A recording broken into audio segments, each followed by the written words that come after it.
During our Charleston tour, my DAR group and I went for a picnic and a carriage ride, but first we met up with Mirren Harrington of the W.L.I. to learn about their history. 1780, valiant cavalry leader William Washington gallops towards the house of his one true love.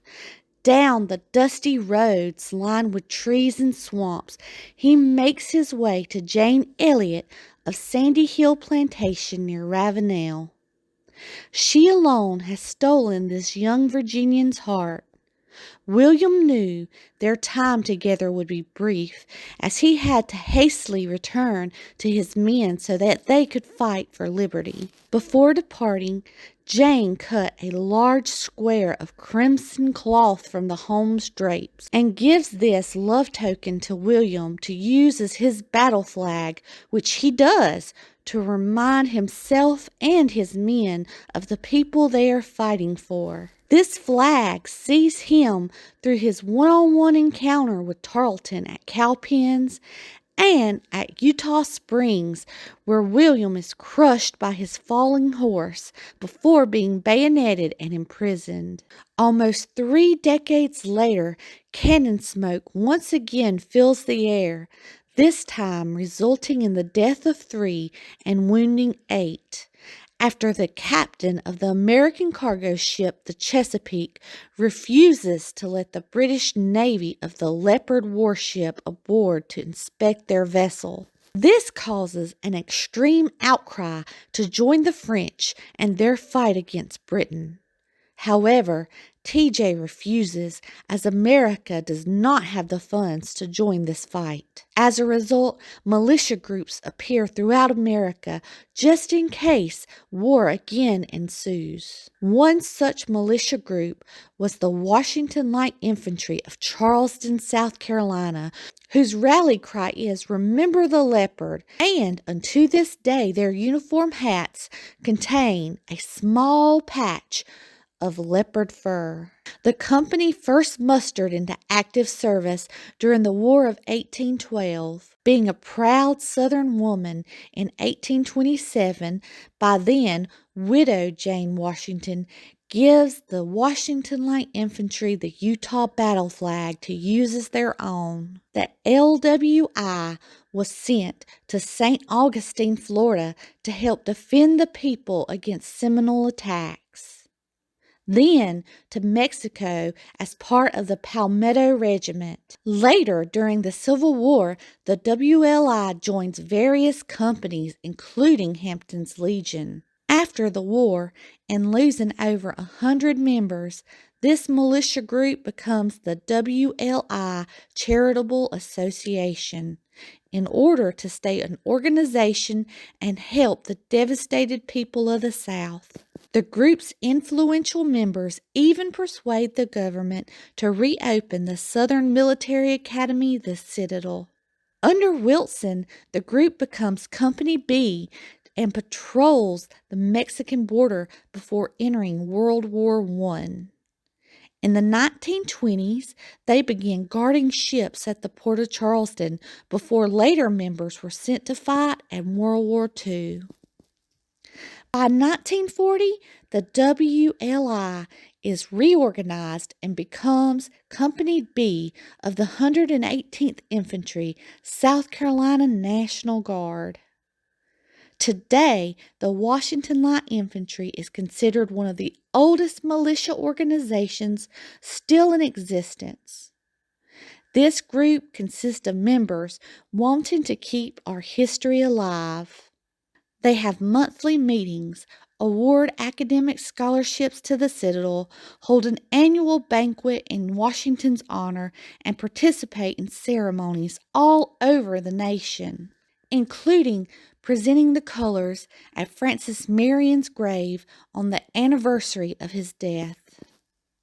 Next on our carriage ride, after our route was determined by a 1970s bingo machine, we made our way onto Route 1. We got zone 1. The best one. During this tour, I learned so many new things, a few of which I want to share with you today. Like the slave market was once the location of Daniel's Creek, and that slaves were never actually sold there. However, the enslaved people did sell goods from the plantation there, and that the only place that still exists where slaves were actually sold is now the Slave Museum of Charleston. Until 1880, 40 years longer than most states allowed duels, the city of Charleston still utilized Dueller's Alley. The city would even furnish firearms if the person dueling was lacking them. Today, this alley is called Philadelphia Alley because Philly donated the bricks for its construction. Our state tree, the palmetto, not only protected our soldiers by bouncing cannonballs away from Fort Moultrie, but it's also edible. The upper fatty portion is called the heart of palm. Most all the historic homes in Charleston are made of red brick and either have a wood or gray tabby coating. The bricks were made in various places throughout the state, but the brick industry helped the Drayton family acquire much of their wealth. If one of these homes has the slave house, kitchen house, or carriage house attached, the address is the same as the main house, but it ends in a fraction, usually 1/3 or 2/3. The gas lights that you see on these Charleston homes are actually paid and operated by the city, and they are only ever turned off if the house is vacant or if a hurricane is coming. When rebuilding the city after the Civil War, the federal government sent black paint because it was the cheapest color. This was also considered an insult, so many Charlestonians added yellow to the black to make what is now called Charleston green as a big FU to the government. Chalmers Street is the longest street still paved with ballast stones, which were stones used to keep ships balanced before picking up cargo. In most all other port towns, the stones were usually tossed in the harbor after picking up supplies, but not here in Charleston. President Taft and his wife Nellie were very fond of the Holy City and came several times. Known for his size and mobility problems, he was entrapped in one of the bathtubs here, just as he had been in Washington. But more interestingly and importantly, the Tafts were frequent guests of Mayor Rhett at his home on Broad Street. During one of his visits, the mayor was worried that the president would not like the bland crab soup, so he asked one of his servants to improve it. The servant recalled an 18th century Scottish seafood bisque and used it for inspiration to create she crab soup. It is said that Taft enjoyed it so much that he had it added to the White House menu, and it continues to be a Southern staple today. As we traveled down Broad Street, we learned that it was once called Center Street and is the widest street in the city. We headed towards the Provost Dungeon, which is the third most historic building in the city, and then past the oldest but still operating liquor store in the country that only closed during Prohibition and COVID. When we went by Rainbow Row, I didn't think there was much that I didn't know. But it turns out Rainbow Row was once a very popular area for sailors and pirates. This is because most of it was taverns, bunkhouses, and brothels. However, after doing some of my own research, I did find out that some of the homes were owned by very important people, including the playwright John McGowan, founding father Charles Pinckney, and that one was even built by a Tory merchant who fled Charleston after the Revolutionary War.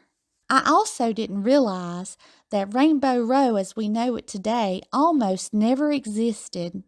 After the Civil War, the buildings were left in disrepair until a woman named Dorothy bought 6 of them in 1931 and began repairing them and painting them the beautiful Caribbean colors that we now think of when we think of Rainbow Row.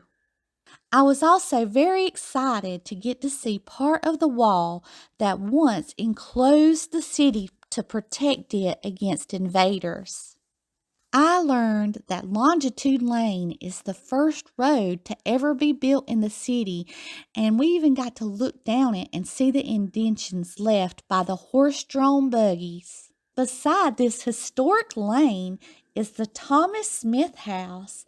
He was governor in 1693, which means he was placed as governor by the king before the state even had the boundaries which we know it by today.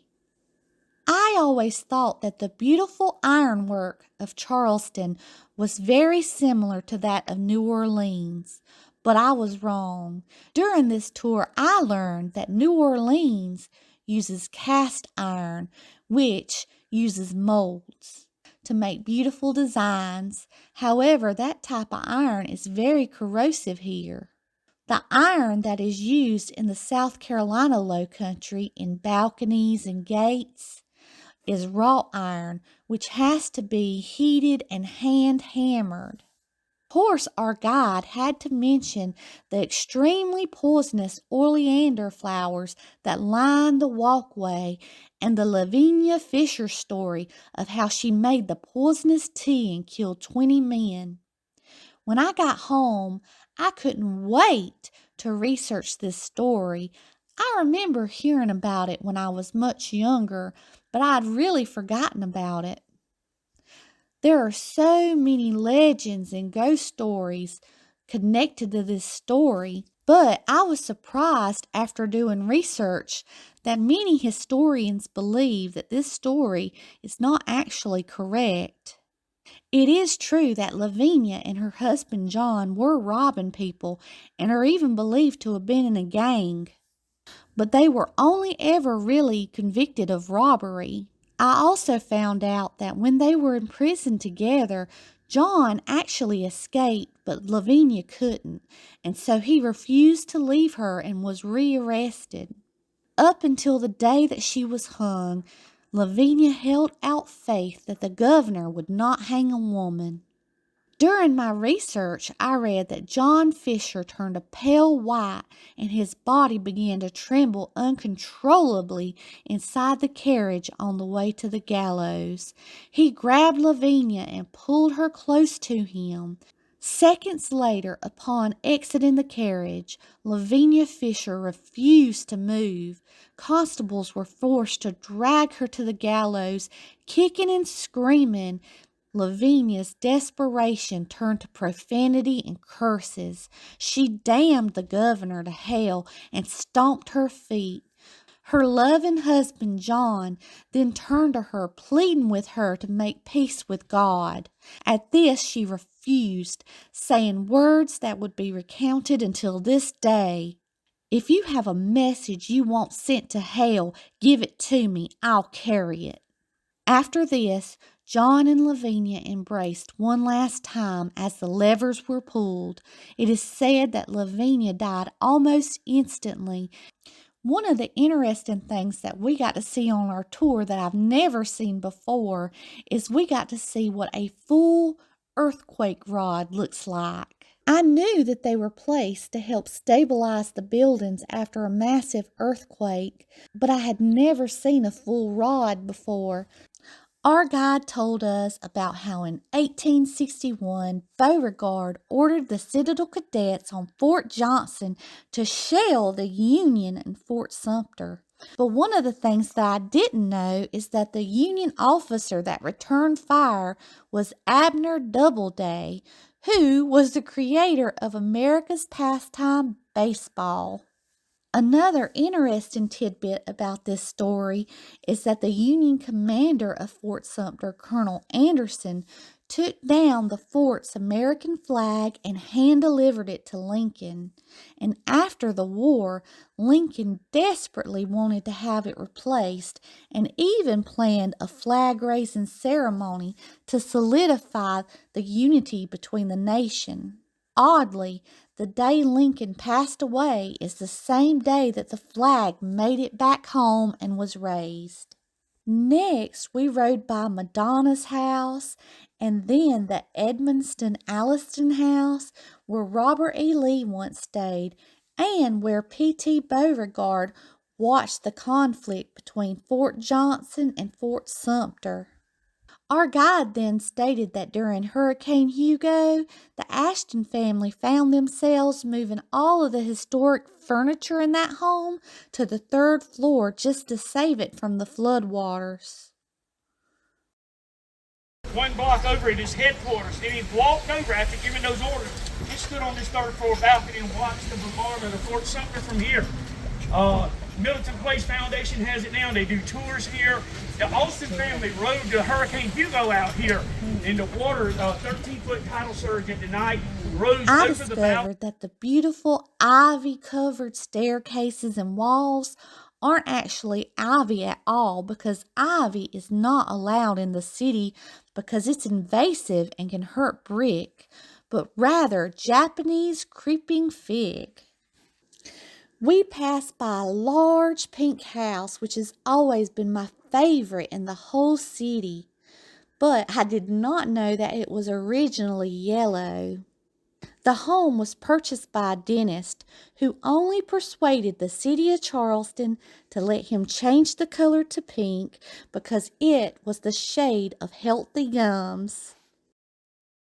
I found out that White Point Garden was actually once a beach filled with white crust oyster shells, and that the cannons in the park were never used to fire on Fort Sumter.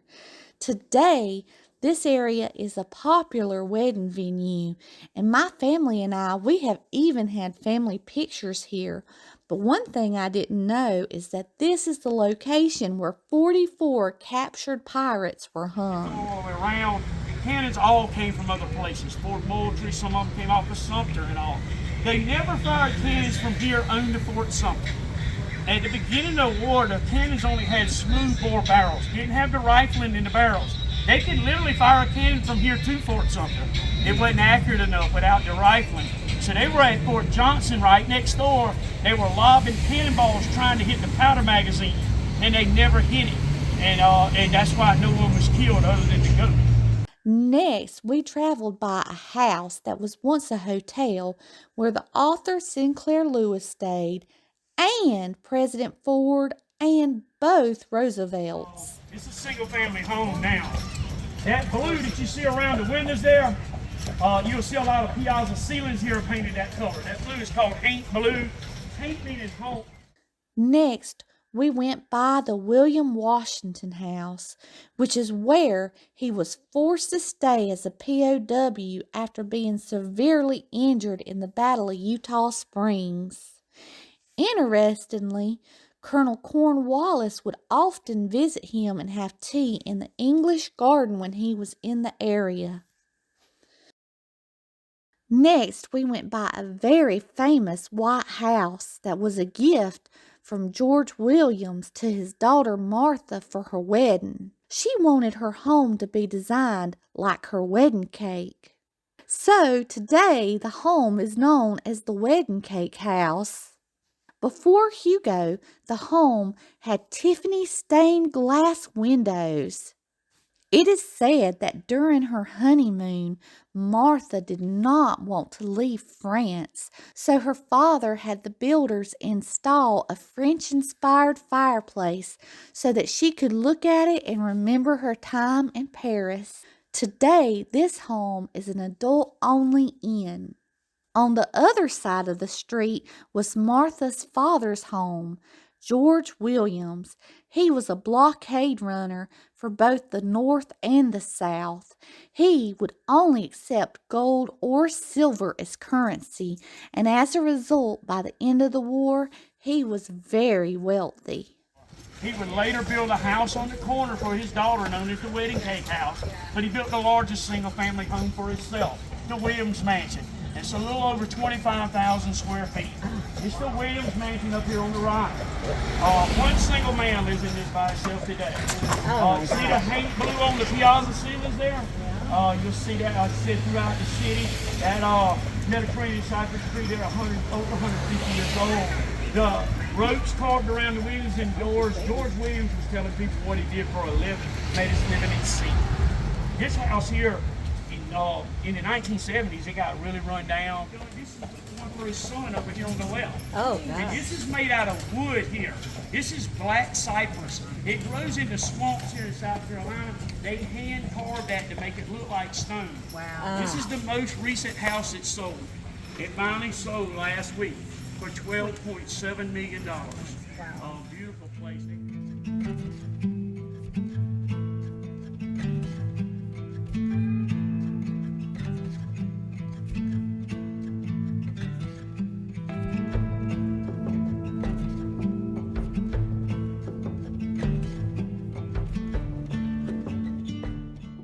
Next, we went by a home that was built in 1760 by attorney James Simmons and was later lived in by Governor Gibbs, who fled to England after the Revolutionary War.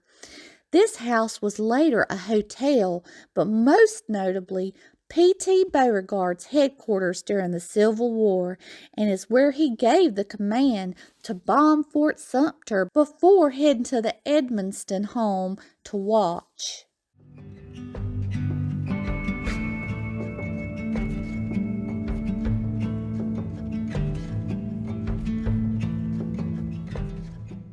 Next, we went by the Nathaniel Russell House, which our guide said was a house that you have to visit while in Charleston.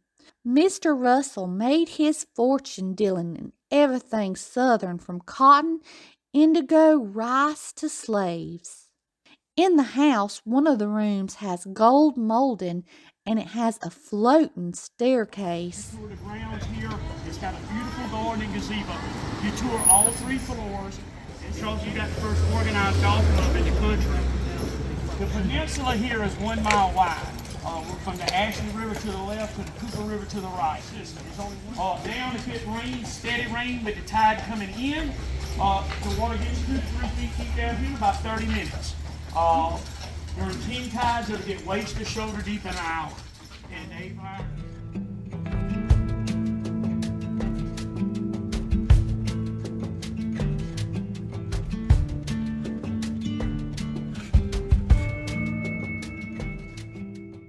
Riding by the harbor, you see the ships, and this is the row of houses in the movie here, and they superimposed the Charleston Harbor on this side. This is the row of houses that they put in the movie the paper. All filmed it.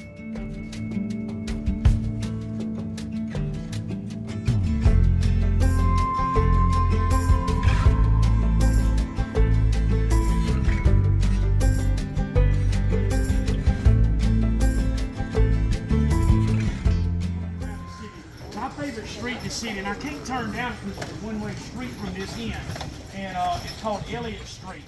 Elliott Street.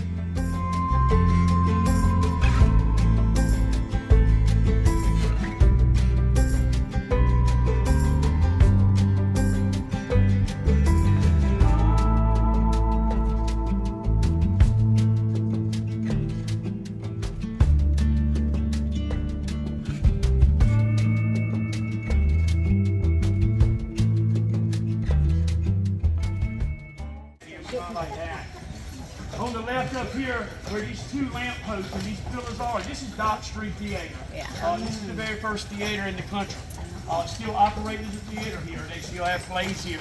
John Wilkes Booth assassinated Abraham Lincoln. His dad was an actor. In fact, his dad and older brother were the most famous actors in the country at the time. But his dad worked as an actor here at Dock Street Theater at one time. On the right over here, this is our That Hampton pilots were welcome here, and they spent a lot of time here in the city.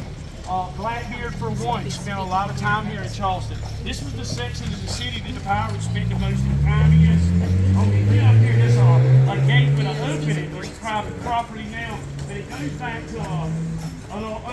had an inn and a tavern, and it's where Blackbeard spent most of his time along with Steve Bonnet, the gentleman pirate here, right where that. Finally, before making it back to the stable, we passed St. Philip's Church, where many well-known people are buried, including John C. Calhoun, the pirate hunter Colonel William Rhett, and my relative William Johnson. Graveyards here on the right, huge cemetery on the left, some prominent people buried here. John C. Calhoun, the only man to serve as vice president under two different presidents. Thomas Hayward Jr., a signer of the Declaration of Independence, buried here. The black marker right here with the British flag on it right by the fence, that's William Rhett. He was speaking here, but I love black flag. It says the only ghost at St. Philip's is the Holy Ghost. I said it wanted to make sure we knew that. Of course, if you would like to learn more, I highly suggest you consider going on a Charleston carriage tour. If you enjoyed this video, please like it, and as always, thanks for watching.